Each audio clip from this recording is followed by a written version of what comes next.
በዛሬ ፕሮግራማችን እንደተለመደው በጣም በርከት ያሉ የዝውውር ጉዳዮችን እናነሳለን። በተለይ ትልልቆቹን የአውሮፓ ክለቦች የተመለከቱ አሁንም የዝውውር ጉዳዮች በስፋት እየሰማን እንገኛለን። በተለይ ወደ ዓለም ዋንጫው መጠናቀቂያ ጊዜ እየተቃረብን መምጣታችንን ተከትሎ የተለያዩ የዝውውር ጉዳዮችን በስፋት የምንሰማባቸውን ፕሮግራሞች ነው ወደ እናንተ የምናደርሰው። ሀሳብ አስተያየት ካላችሁ ኮሜንት ቦክስ ላይ ልታጋሩ እንችላላችሁ። ቪዲዮአችንን ላይክ፣ ቻናላችንንም ሰብስክራይብ እያደረጋችሁ ቆይታችሁን ከኛ ጋር እያደረጋችሁ እንድትቆዩ ነው ከልብ አድርጌ የምጠይቃችሁ። የተለያዩ የዝውውር ጉዳዮችን እኛ እያነሳሳን ቆይታን እናደርጋለን።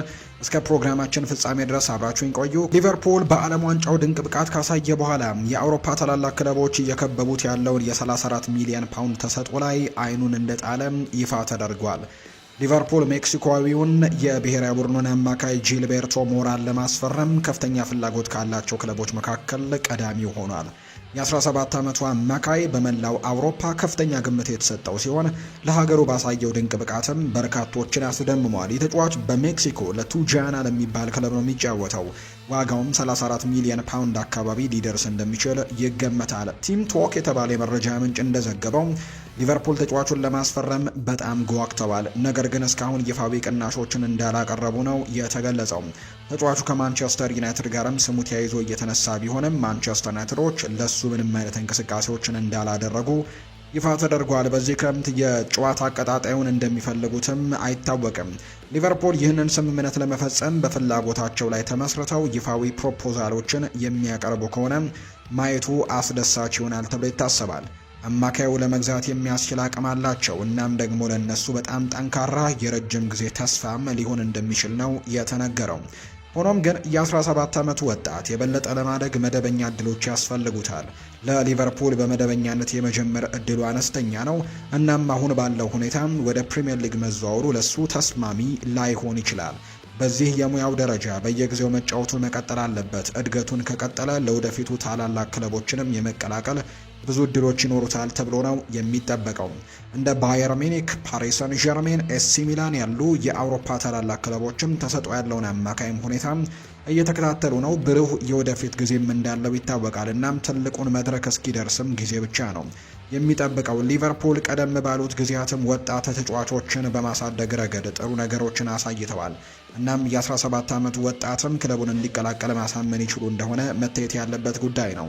በመጨረሻም እሱን ከፈረመም ብዙ ጊዜ እንዲጫወትም በውሰት ለሌላ ክለብ ደግሞ ሊልኩት እንደሚችሉ በርካታ ግምቶችም እየወጡ ይገኛሉ። ማንቸስተር ዩናይትድ የጀርመን ብሔራዊ ቡድን አማካይ የሆነው ፌሊክስ ኔሜቻን ከቦሩሲያ ዶርትመንድ ለማስፈረም ፍላጎቱ አለው። የ25 ዓመቱ የመሃል ሜዳ ተጫዋች ጀርመን ከውድድሩ እስክትወጣ ድረስ በዓለም ዋንጫው ጥሩ ብቃትን አሳይቷል።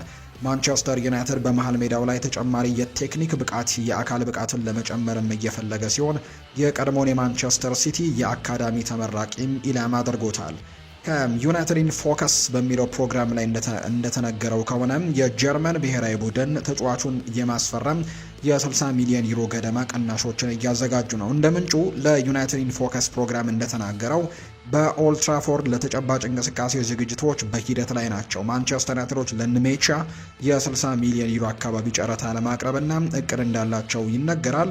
ወደ ፕሪምየር ሊግ ከመዘዋወር እድሉ ደግሞ ለንሜቻ በጣም አስደሳች ያደርገዋል። በእንግሊዝ እግር ኳስ ያልተጠናቀቀ ስራ እንዳለው ሊሰማው ይችላል እና በማንቸስተር ዩናይትድ በኩልም ለፕሪምየር ሊጉ ራሱን እንደገና ለማረጋገጥም ሊሰራ የሚችልበት እድሉ አለው። ለቡድኑ የአካል ብቃት፣ የመከላከል ጥንካሬ፣ የቴክኒካል ብቃትና የፈጠራ ችሎታን ሊጨምር ይችላል። ኔሜቻ በዓለም ዋንጫ ለጀርመን ሙሉ አማካይ ነበር። እናም በቡንደስሊጋው ከዶርትሙንድ ጋርም አስደምሟል። በእንግሊዝ እግር ኳስ ለማሳካት የሚያስችል የቴክኒክ ባህሪ እንዳለው ምንም ጥርጥር የለውም።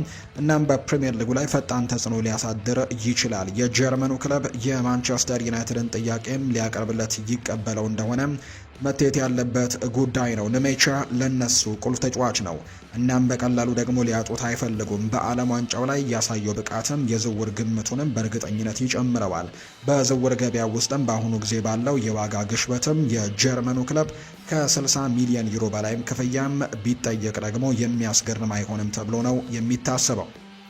አርሰናል የቦካ ጁኒየርሱን አጥቂ የሆነውን ቶማስን ለማስፈረም ፍላጎት እንዳለው እየተነገረ ነው። የ19 ዓመት ወጣት በደቡብ አሜሪካ ከፍተኛ ግምት የሚሰጠው ሲሆን በቦካ ጁኒየርስም አስደምሟል። የአርጀንቲናና እንዲሁ የዓለም ዋንጫ ቡድንን ሊቀላቀል የሚችል የሚሉ ወሬዎችም ነበሩ። ነገር ግን በመጨረሻም በሊዮኔል ስካሎኒ አልተመረጠም። እንደ ዘገባዎቹ ከሆነ አርሰናል ባሳየው ብቃትም በጣም ተደንቋል። እናም ስምምነቱን ለማረጋገጥም ከ20 ሚሊዮን ዩሮ በላይ የሆነ ቅናሽን እያዘጋጁ ነው። በርካታ ዘገባዎች እንደሚናገሩት በኮንትራት ውስጥም የ17 ሚሊዮን ዩሮ የመውጫ አንቀጽ ወይም ሪሊስ ክሎዝ እንዳለው ነው። እናም አርሰናሎች ከዚህ በላይ ሊያቀርብ የሚችለውን በክፍያ ክፍፍል ብቻ እንደሆነ እየተነገረ ነው። ሁኔታው እንዴት እንደሚያድግም መታየት ያለበት ነው። በመጨረሻው የሜዳ ክፍል ላይም ተጨማሪ የፈጠራ ችሎታና የቴክኒክ ብቃትም ሊኖራቸው ይችላል። እናም የ19 ዓመት ወጣት ጠንካራ የረጅም ጊዜ ግዢ ሊሆንም ይችላል። እንግዲህ ቶማስ በግራ በኩል ባለው የክንፍ አጥቂነት እንዲሁም በመሃል ሜዳ አጥቂነትም መጫወት ይችላል።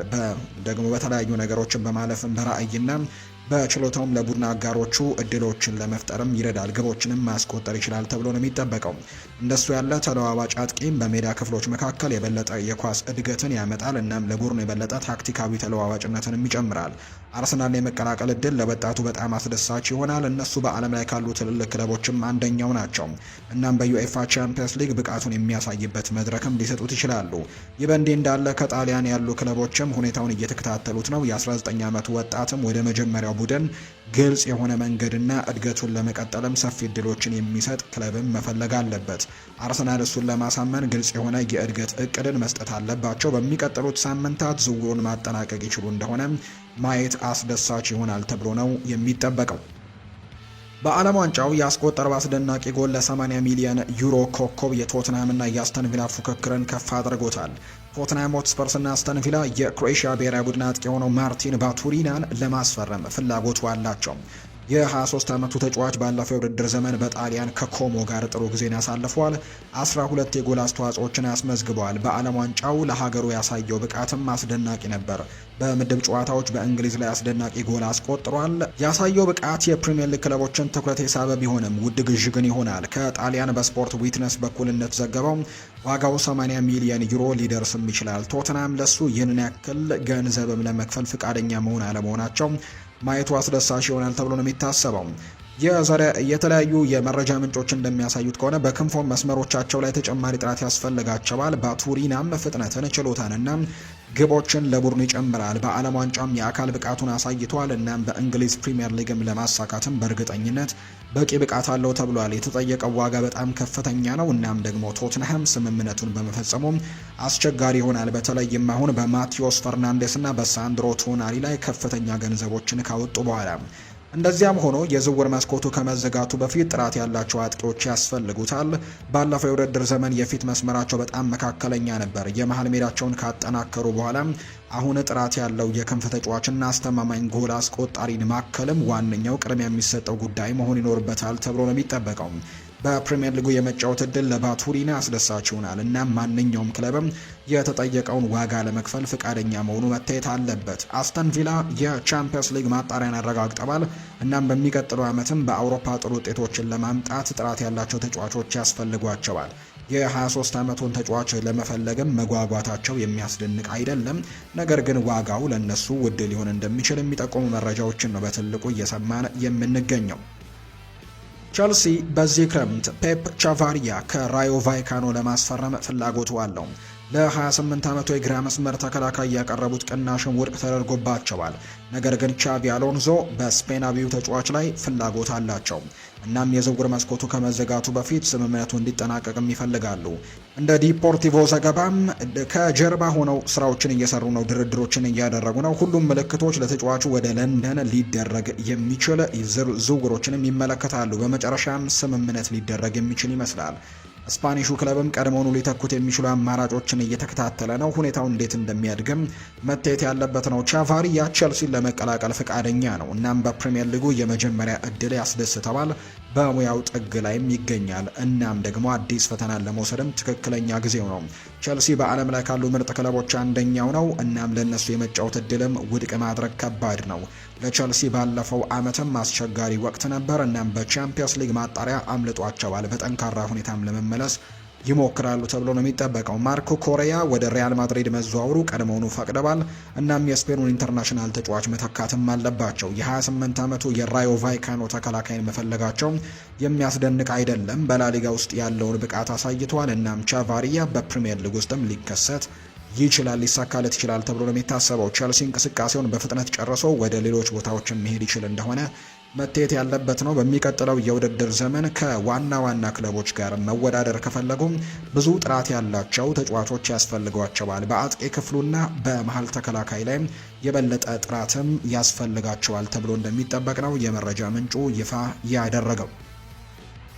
አርሰናል የኒውካስል ዩናይትዱን አማካይ ብሩኖ ጊማሬሽን ለማስፈረም ፍላጎቱን አጠናክሮ ቀጥሏል። ከ65 ሚሊዮን ፓውንድ በላይ የሆኑ ቅናሾች ነገሩን ወደፊት ሊያራምዱት ይችላሉ ተብሎ ይታሰባል። ምንም እንኳን አርሰናሎች የብራዚላዊውን ኢንተርናሽናል ተጫዋች ለመቅጠር እስካሁን ትልቅ ነገሮችን ባያደርጉም በዝውውር ገበያው ላይ በተሻለ ቅናሽ ተመልሰው እንደሚመጡ ግን ማየቱ ቀላል ነው። ዴይሊ ሜል ዘገባው እንደሚያመለክተው ከሆነ የኒውካስል እንግዲህ ሰዎች ለብሩኖ ጉማሬ 65 ሚሊዮን ፓውንድ መቀበል የገንዘብ ጥቅም አለው ብለው ሊከራከሩ ይችላሉ። ይህ ትክክል መሆኑ ማየት ያለብን፣ ነገር ግን በሚቀጥለው የውድድር ዓመት 29 ዓመት የሚሆነው ተጫዋች ግን ያን ያክል ገንዘቦችን መቀበል ለኒውካስል በጣም ጥሩ ንግድ መሆን ይኖርበታል ተብሎ ነው የሚታሰበው።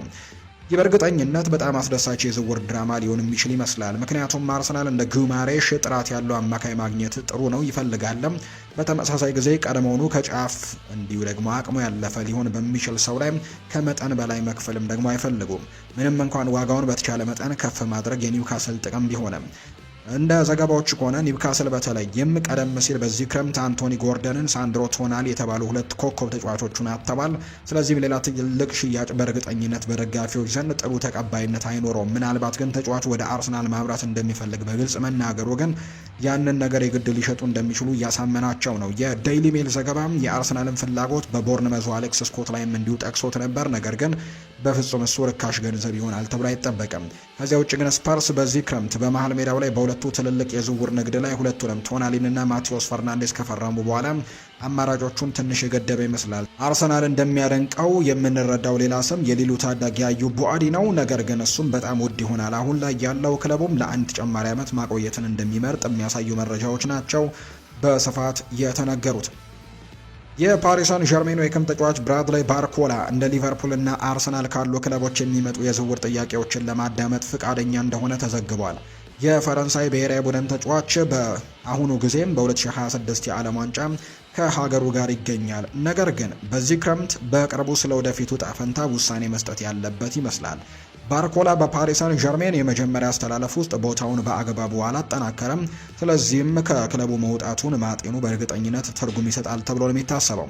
እንደ ዴይሊ ሜል ዘገባ ባርኮላ ለሊቨርፑልና ለአርሰናል ክፍት የሆነ ይመስላል። ምንም እንኳን አትሌቲክ እንደዘገበው የ23 ዓመቱ ተጫዋች ለመፈረም የሚፈልግ ማንኛውም ክለብ እስከ 116 ሚሊዮን ፓውንድ መክፈል ሊኖርበት ይችላል። ያን ዲዮማንዴና ማግነስ አክሊዮሼ በሉዊስ ኤንሪኬ የአጥቂ መስመር ውስጥም ሊቀላቀሉ ስለሚችሉ ባርኮላ በዚህ ክረምት በፓሪስ ሳን ዠርሜን የበለጠ እርግጠኛ አለመሆን ሊገጥመው እንደሚችል ይታመናል። ዴይሊ ሜል አክለውም እንደተናገረው አርሰናል በቅርቡ ዓለም ዋንጫ ላይ ከስዊድን ጋር ባደረጉት ጨዋታ ላይ ባርኮላን እንደተመለከቱት ወይም ስካውት እንዳደረጉት፣ ነገር ግን ከፓራጓይ ጋር ባደረጉት ጨዋታ ተጽዕኖ ለመፍጠር በጣም እንደተቸገረ ልብ ሲሉም ተመልክተዋል። ይህ በእንዲህ እንዳለ ዲዮማንዴም ከእጃቸው እንደወጣ በሚታይበት በዚህ ወቅት ሊቨርፑል ባርኮላን ዋና ኢላማቸው አድርገውታል። በተቃራኒው አርሰናል በአሁኑ ጊዜ ከባርኮላ ይልቅ ሞርጋን ሮጀርስ ላይ እያተኮሩ እንደሆነ ነው መረጃው የሚያሳየው። ከፓራጓይ ጋር በተደረገው ጨዋታ ዝቅተኛ ብቃት ካሳየ በኋላ ዲዴ ዴሾም እሱን እንደማያሰልፉት እንግዲህ በባለፈው ጨዋታም በተቀያሪ ወንበር ላይ እንዳስቀመጡትም የሚታወስ ነው ከሞሮኮ ጋር በነበረው ጨዋታ። ቢሆንም ግን እስካሁን ብዙ ደቂቃዎች ተሰጥቶታል። ስለዚህም ለዓለም ዋንጫው ከተወዳጆቹ አንዷ ለሆነችው ለፈረንሳይ ብሔራዊ ቡድን ቁልፍ ሚና ሲጫወት ቆይቷል። ፈረንሳይ በሩብ ፍጻሜው ሞሮኮን አሸንፋ ማለፏ የሚታወስ ጉዳይ ነው። ሌላኛው የሚነሳው ጉዳይ እንደ ዘገባዎች ከሆነ ቼልሲ በአማካይ ክፍሉ ላይ አስደሳች የዝውውር እቅዶች ያሉት የሁለቱ የፕሪሚየር ሊግ ተሰጥኦዎች የአሌክስ ስኮትና የአደም ዋርተን ጉዳይም ትኩረትን እንደሳበም እየተነገረ ነው። ሆኖም ግን ሰማያዎቹ በአሁኑ ወቅት የቦርንመዙን ኮከብ ስኮትን የአንድሬ ሳንቶስ ተተኪ አድርገው እያሰቡት ቢሆንም የአደም ዋርተን የዝውውር ሊፈጸም የሚችለው ኤንዞ ፈርናንዴዝ ከለቀቀ ብቻ እንደሆነ እየተገለጸ ነው። ይህ የተገለጸው አስተማማኝ በሆነው ሳይመን ፊሊፕስ መረጃ በኩል በወጣ የቅርብ ጊዜ የመረጃ ምንጭ ነው። ዘጋቢው እንደሚለው ስለ ሳንቶስ እንግዲህ ስለሚፈጠረው ነገር መውጣት እንግዲህ በይፋ መረጋገጡ ይታወሳል። ወደ ማንቸስተር ዩናይትድ ማምራቱ ስለ ኤንዞ ፈርናንዴዝ ወደፊት ጣፈንታ ግን አንዳንድ ጉዳዮች ይቀራሉ። አሌክስ ስኮት የአርሰናልም ኢላማ እንደነበር የሚታወስ ጉዳይ ነው።